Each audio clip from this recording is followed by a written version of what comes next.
ते सतगुर आया, जागी मत बुध धीर, भव सागर के जीव को खेल गावे ती। अब कबीर इस शब्द में कहता है कि वहां से सदगुरु आया हुआ है, उसकी बुद्धि धीर है, मति धीर है, वो धीरजवान है, वो सब कुछ जानता है। वो क्या करता है कि जो जीव भवसागर में फंसा हुआ है उसको उस भवसागर से पार करा देता है।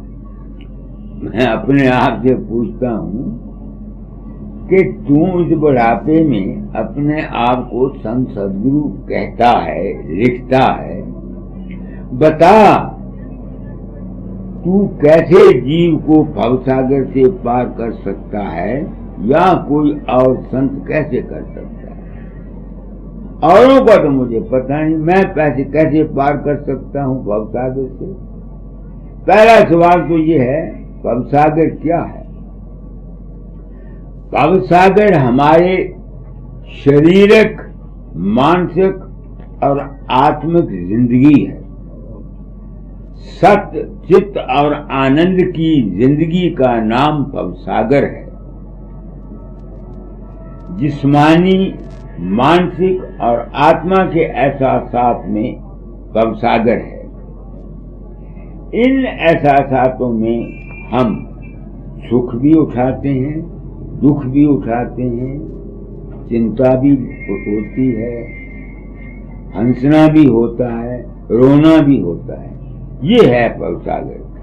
जो जीव दुनिया में आकर इन सब का तजर्बा कर लेते हैं कि भाई यहाँ तो सुख भी है और दुख भी है, सेहत भी है और बीमारी भी है, जन्म भी है और मरण भी है, इस समझ से के अंतर की जो चैतन्य शक्ति है, जब उसको इसका तजर्बा हो जाता है तब वो वहां जाना चाहती है जहां ना उसको सुख हो, ना उसको दुख हो, ना उसको चिंता हो, ना उसको फिक्र हो, ना भ्रम हो, ना शंका हो। उसको कहते हैं परम शांति। इसमें वो रहना चाहती है। भवसागर से पार होना मेरी समझ में त्रिगुणातीत हो जाना है। जो शख्स इन तजर्बों से गुजर चुका है, यानी सत्य, चित्त और आनंद से परे अपने आप को ले जाकर अपने सतपने में, हैपने में, हस्ती में ठहर सकता है, उसका नाम है सद्गुरु। वही धीर और अक्षरी मत वाला होता है।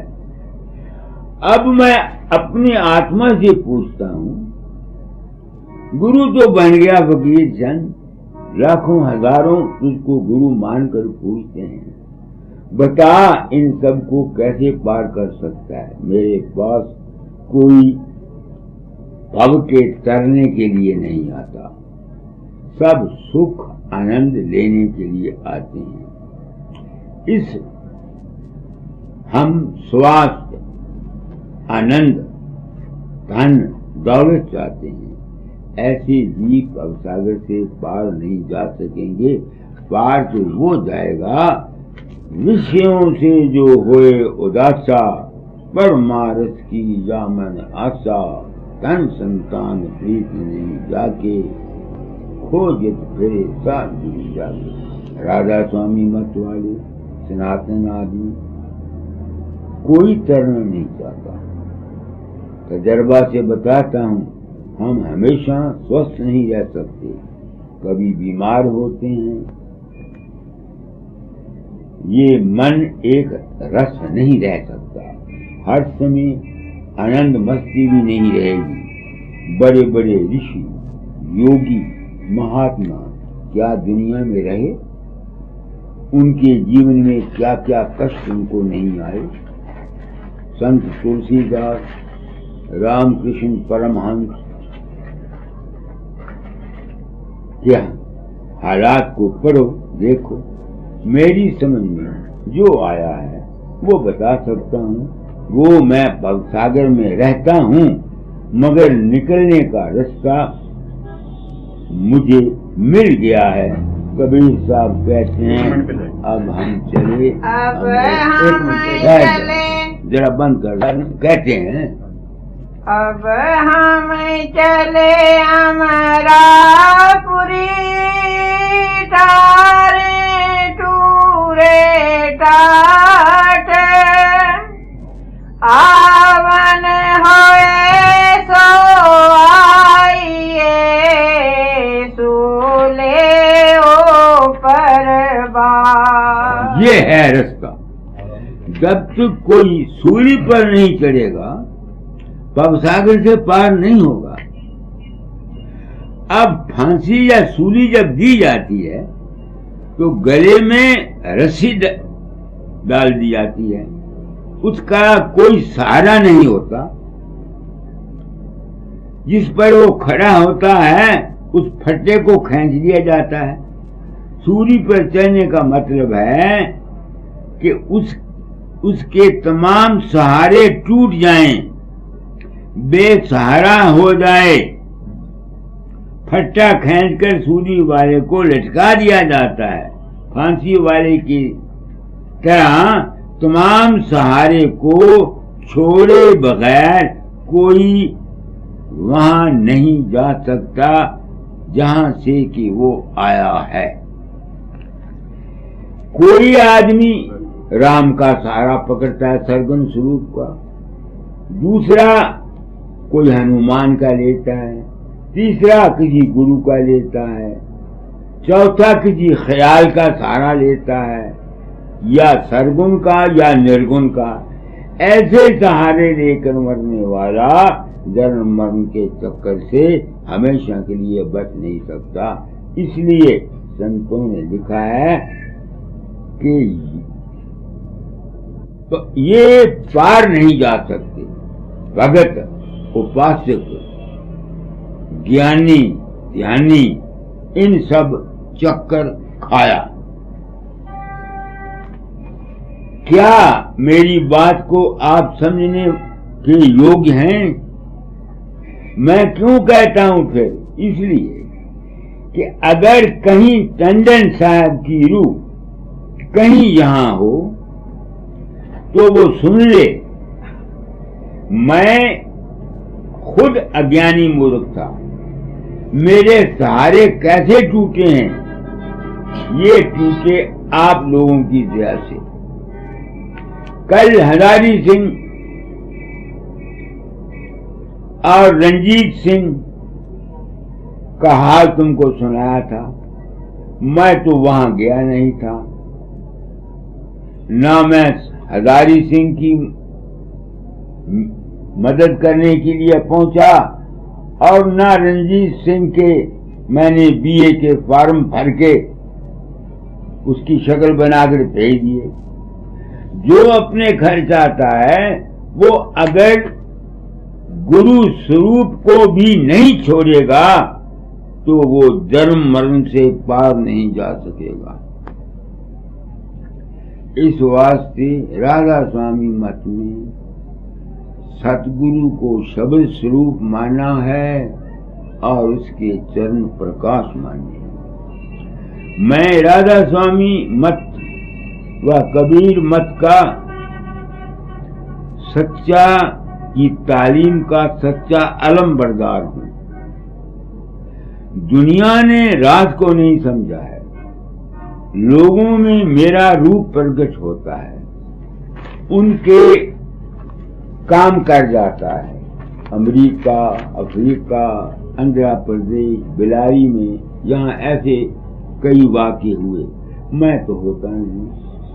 इससे मुझको यकीन हो गया कि जब तक का इंसान का जो असली तत्व है वो मन और शरीर से परे नहीं जाएगा, तब तक का आवागमन खत्म नहीं होगा और अपने घर नहीं जाएगा। 3 शून्य से पारा वो है देश हमारा। तुम फकीर चंद साहब जी महाराज या किसी और गुरु को गुरु समझते हो। ये बाहर के गुरु का रूप तुमको असली व सच्चे गुरु के स्वरूप का पता बताने के लिए दुनिया में आते हैं।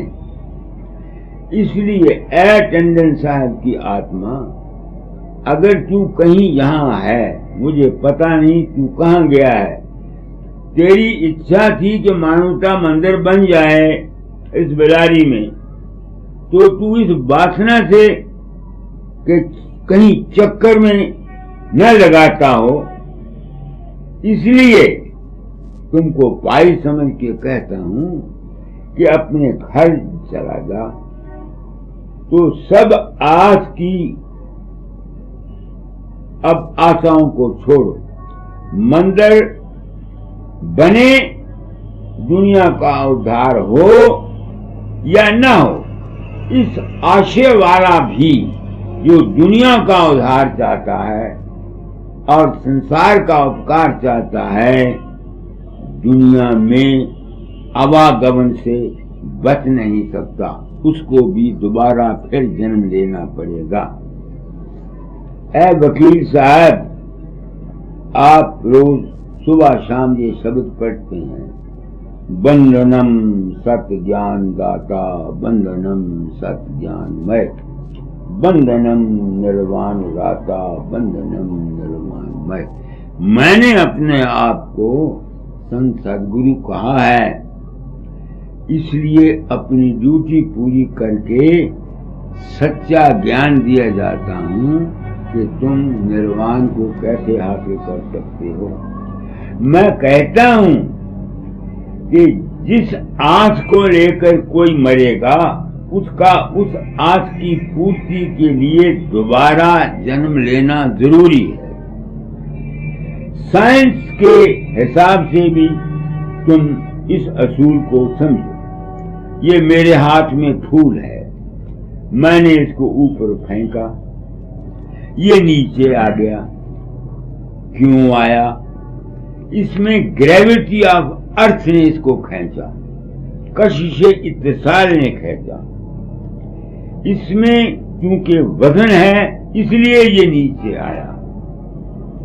अगर मैं रूह के टूंबे को उठाकर ऊपर फेंकूं, ये कुछ समय तक ऊपर उड़ता रहेगा, फिर ये जमीन पर आ जाएगा। दौलत, इज्जत, वासना की ख्वाहिश रखने वाले प्राणी के अंतर दौलत, इज्जत और दीगर चीजों की ख्वाहिश का भार उसमें रहता है, और जब वो शरीर से निकलता है, वो उस भार की वजह से इस ग्रेविटी ऑफ अर्थ से ऊपर नहीं जा सकता।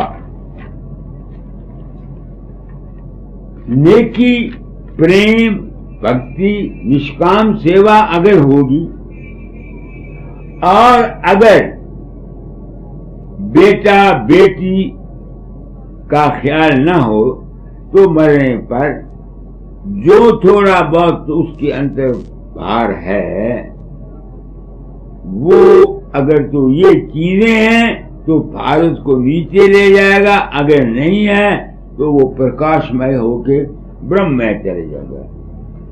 दुनिया की ख्वाहिशात नहीं है, इसको मैं मानता हूं कि अगर किसी का इष्ट प्रकाश है, उसकी वजह से वो किसी दूसरे लोक में जाएगा। ये मुमकिन है इंद्र लोक में जाए, विष्णु लोक में जाए, राम लोक में जाए, कृष्ण लोक में जाए, क्योंकि ये सब लोग प्रकाश के बने हुए हैं। उसमें दुनिया की ख्वाहिशें नहीं होती, वो इनको छोड़ के प्रकाश लोक में चला जाता है। आकाश तत्व से रोशनी बनती है, वो इसलिए कि बाद में शब्द ब्रह्म में जा सकता है। गुरु तब से ज्ञान द्वारा समझ देकर, बात समझाकर विवेक से पार कराने का जीवों को यत्न करता है। मैं दाता से बड़ा प्रेम करता था, असली ज्ञान चाहता था, उनको मालिक का रूप मानता था। इसलिए मेरे इस प्रेम अज्ञान की भक्ति दूर करने के लिए ये गुरु पदवी मुझे मिली थी। उन्होंने कहा था, तुझमें 99 ऐब हैं, एक सच्चाई है, इसलिए तुम पार हो जाओगे। ऐसा साथ जिस्मानी ये या मानसिक ये माया है, ये मैं जानता हूं। आपको प्रेम नहीं मैं किया करता, प्रेम का जवाब प्रेम से देता हूं। ये है सच्चाई। क्यों कहता हूं? क्योंकि तुम अज्ञानी हो। बाद वक्त बालक ऊट पटांग बातें भी करता है, माँ बाप खुश भी होते हैं और जानते हैं कि ये अज्ञानी है।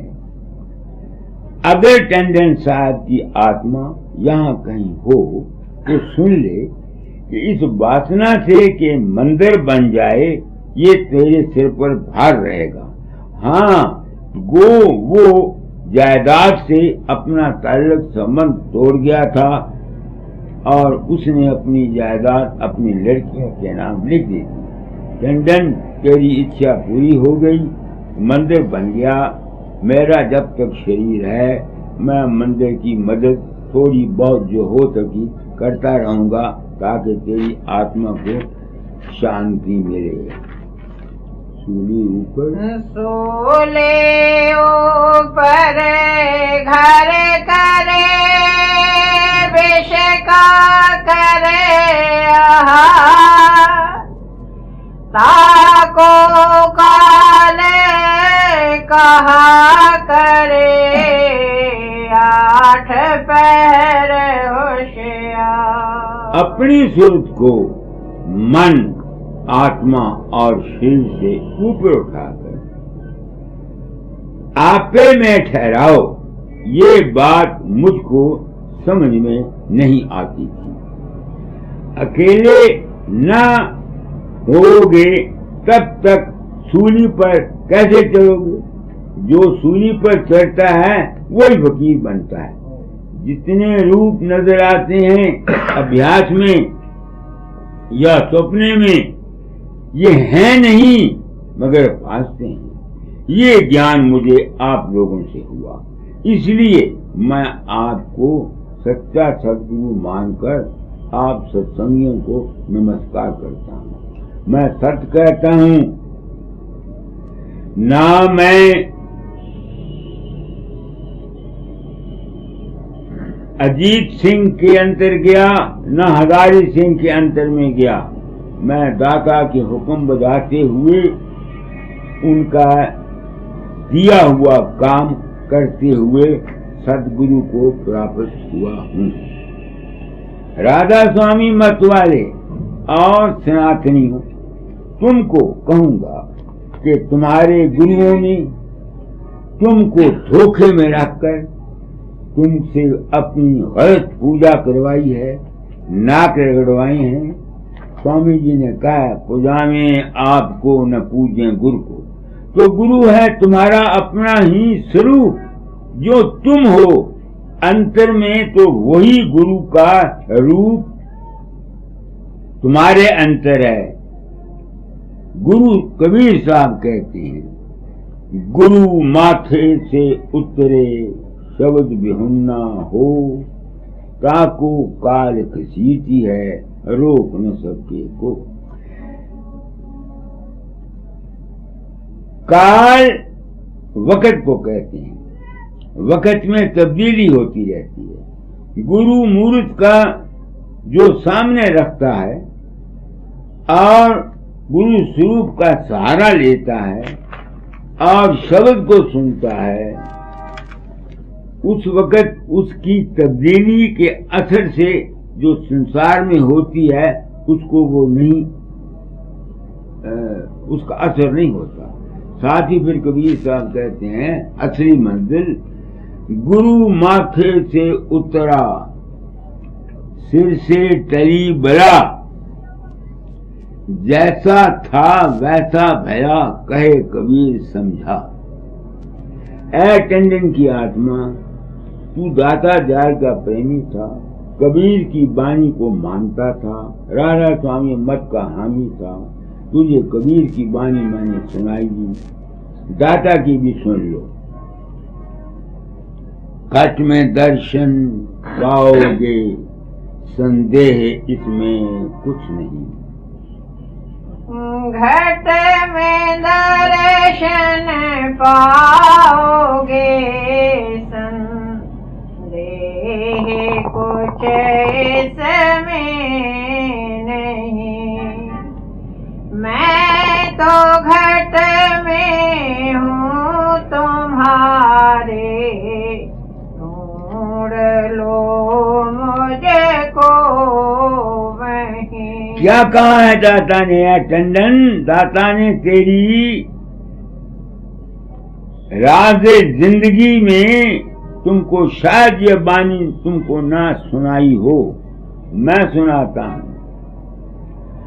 समझो, ये मुझे पता नहीं कि तेरी सूरत ही दाता का रूप था।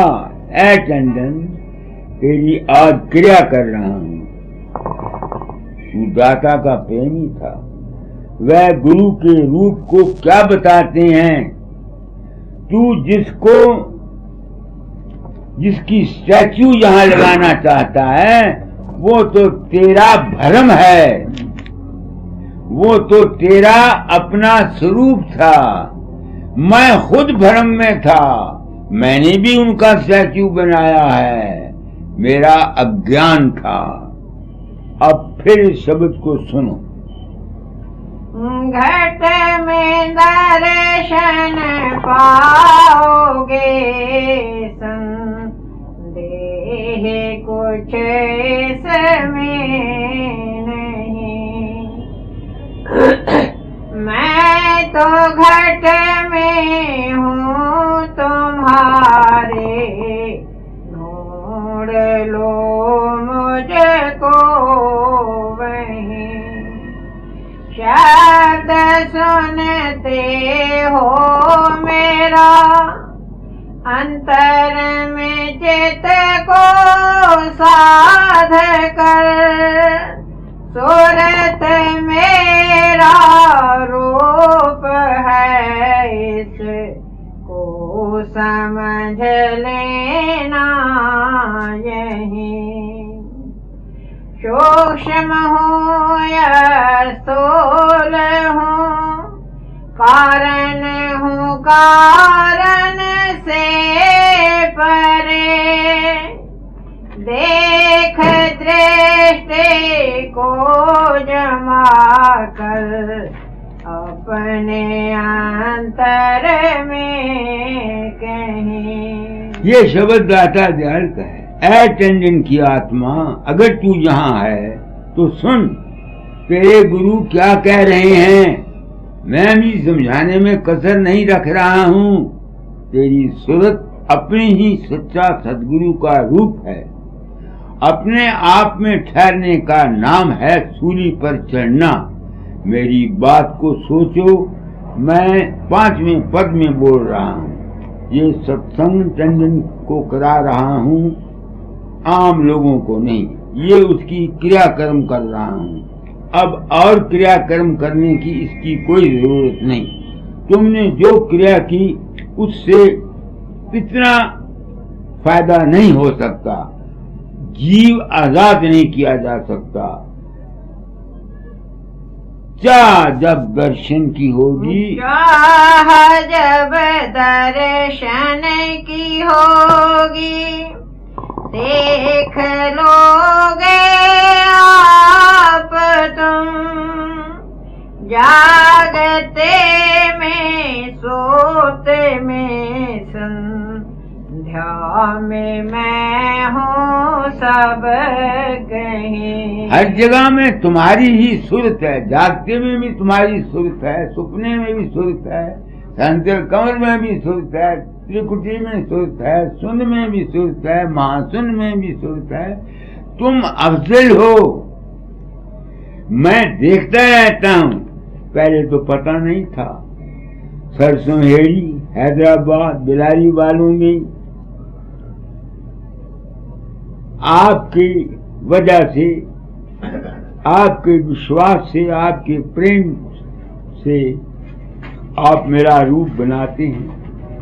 मैं आ जाता हूँ, मैं तो होता नहीं। जो साधक अपने घर जाना चाहते हैं वो सच्चे गुरु का रूप समझें। जो रूप तुम फकीर चंद का अपने अंतर में बनाते हो, तुम ही तो बनाते हो, तुम्हारा मन बनाता है। इस रूप के सहारे चलते ही चलने वालों को सिद्धि शक्ति, संसारिक कामनाएं, मन की आशाएं प्राप्त हो सकती हैं, मगर निर्वाण या सत्य ज्ञान बिल्कुल नहीं मिल सकता। वो जब मिलेगा किसी कामिल और बेगरज और निष्काम और वदे पुरुष की संगत से मिलेगा। तभी तो दाता कहते हैं, चाह जब दर्शन की होगी देख लोगे आप तुम। किसको चाह है अपने घर जाने की? तुम चाह दर्शन की नहीं, धन की, औलाद की, शादी की, मकान की, दुकान की, के उद्घाटन की करते हो। तुम में कहां चाह है? हमको चाह थी। अंजाम मेरा पता नहीं क्या हो, मगर रास्ता मुझे मिल चुका है। ऐ टंडन की आत्मा, अब तू जा, चला जा, यहाँ रहने की जरूरत तुमको नहीं। तेरी आशा पूर्ण हो गई। मैंने मानवता मंदिर का उद्घाटन कर दिया। तुम लोग आए हो। दाता दयाल और कबीर के शब्दों के आधार पर सत्संग कराया है। तुमने तो समझा कि 100 रुपया दे दो फकीर को, तुम इस संसार से पार हो जाओगे। ये बिल्कुल झूठ होगी। आगे पढ़ो। दर्शन करे वहां। सदगुरु की भक्ति क्या है? ये ठीक है कि हम रुपया देते हैं, ये दुनियावी इज्जत है, दुनियावी प्रेम है, दुनियावी हमारे माया का खेल है। असली गुरु भक्ति है दर्शन करे वचन पुनि सुनने, सुन सुन कर नित मन में गुन्ने, गुन गुन कर रहे किस सारा, कार सार किस करे आहारा, कर आहार पुष्ट हुआ भाई, जब भाव भय सब गई दवाई। ये असली सेवा है। यहाँ पहुँचने के लिए सच्चे गुरु को खोजो। कहा भी है, गुरु खोजो रे जग में दुर्लभ यतन यही। यहाँ एक ईंट उठाओ, आज 15 गुरु मिलते हैं। अपने अपने स्टेट, मंदिर, डेरे बनाने के वाले हम लोग सब बाहर फिरते हैं। तुम उनकी जाल से निकल नहीं सकते। आप तो मर गए, अपनी औलाद के झोले में भी आपको डाल गए। तुम इंसान हो, क्या मेरे तेरे में, मेर तेर में फंसे हो नहीं हो? यहाँ गुरुओं में भी तो मेर तेर है। मेरा दिमाग है, मैं आदमी को देखकर पहचान जाता हूँ कि उसके मन में क्या है। शायद किसी दिन सच्चाई समझ में आ जाए। हम तो मान धन चाहते हैं। यदि धन मान न मिले तो कौन गुरु बनेगा? इस धन लेने से मैं भी बरी नहीं हूँ। पैसे के बगैर किसी का भी गुजारा नहीं। औरत माया है, इसके बगैर भी हमारा गुजारा नहीं। औरत माया के मायने औरत नहीं है, माँ भी माया है, बहन भी माया है, दादी भी माया है, पैसा भी माया है, संसार भी माया है। इसके बगैर जब तक हमारा जीवन है गुजारा नहीं।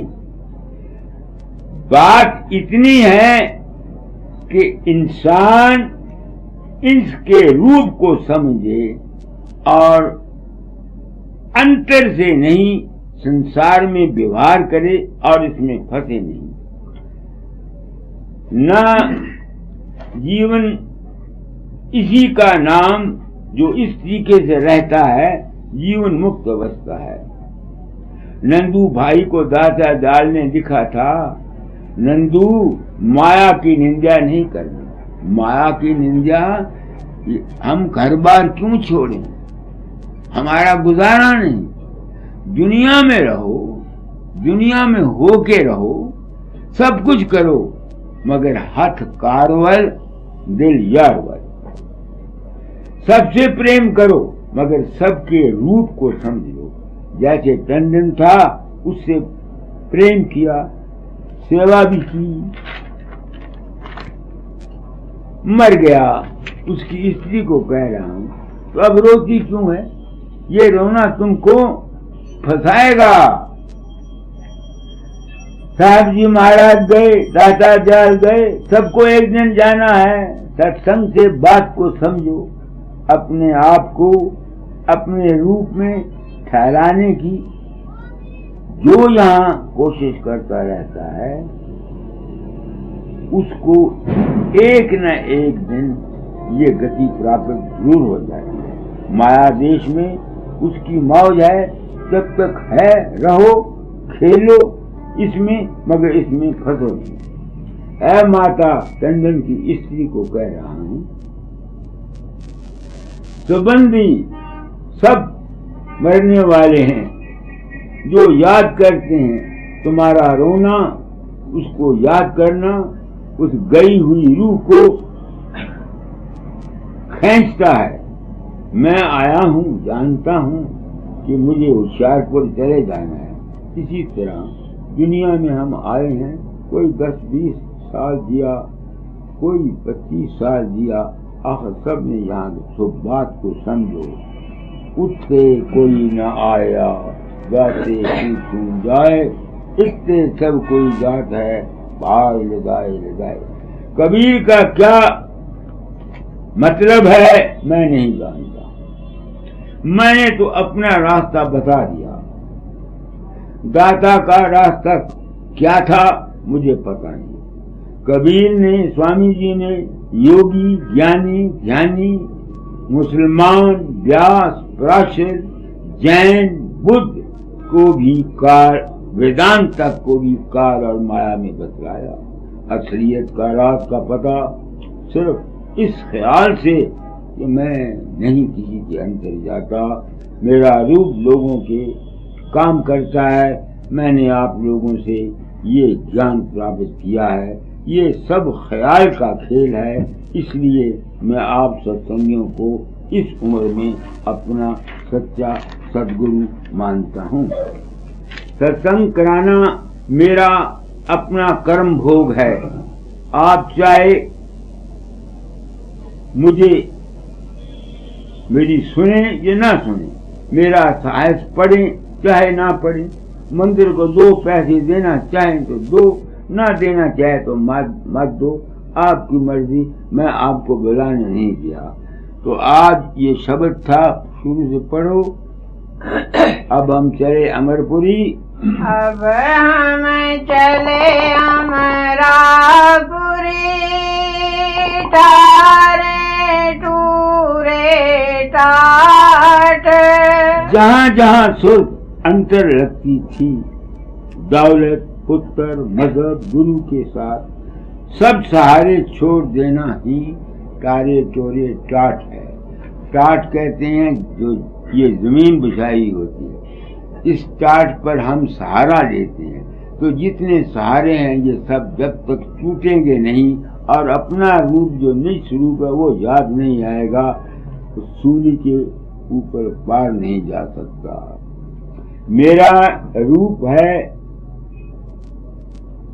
जात परम तत्व, और तुमको भी यही सिरा दे रहा हूँ।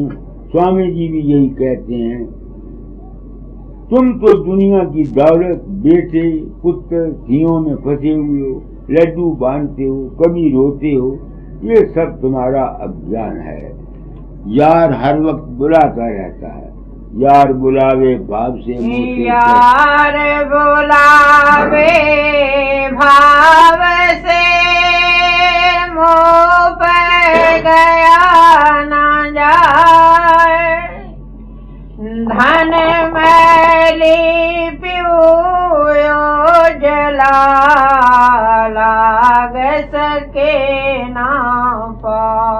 यार का बुलाना क्या है ये तो कबीर को पता होगा, मुझे मैं समझता हूँ हमारे अंतर में हर वक्त नाम गूंजता रहता, अनहद धन होती रहती। वो बुलाता है, मगर धन जो सोच रूपी स्त्री है ये मैली है, वो प्रकाश स्वरूप है, नूर है, ये मैली है। इसके ऊपर दुनिया की ख्वाहिशें वासनाएं पड़ी हुई हैं, इसलिए हमारी सोच अपने अंतर शब्द स्वरूप जो हमारा अपना ही नाम है उसको नहीं पकड़ सकती। आगे, जिस कारण मैं जाए था, सो तो मिले आए। साईं तो सन मुख खड़ा, लाग कबीरा पा। हमको ये, मैं अपने आप को पूछता हूँ, मालिक को मिलने निकला था, उम्र सारी गुजर गई, अब मालिक क्या रहा? मालिक उसको मिलता है जिसके मन के ऊपर से तमाम ख्वाहिशात वासनाएं सब छूट जाती हैं, इसके बगैर नहीं मिलता है। तो ऐ टंडन, अब तुम किसी रूप में भी हो तो उसका ही अंश था। शादी की, औलाद पैदा की, इन सब मोह को छोड़। जो ख्यालात तेरे थे मेरे भी ऐसे ही रहे हैं, मगर मुझे गुरु आज्ञा के वश ये काम दिया गया, और इस काम से मेरी अपनी आंख खुल गई। मंदिर को सेंटर संभाल लेगा, मेरे मन पर कोई अब बोझ नहीं है। ऐ सावित्री, तू मुझसे प्रेम करती है, सद्गुरु उसके अंतर में रहता है। पहले कामल पुरुष का सत्संग करो, प्रेम से निर्मल हृदय करो।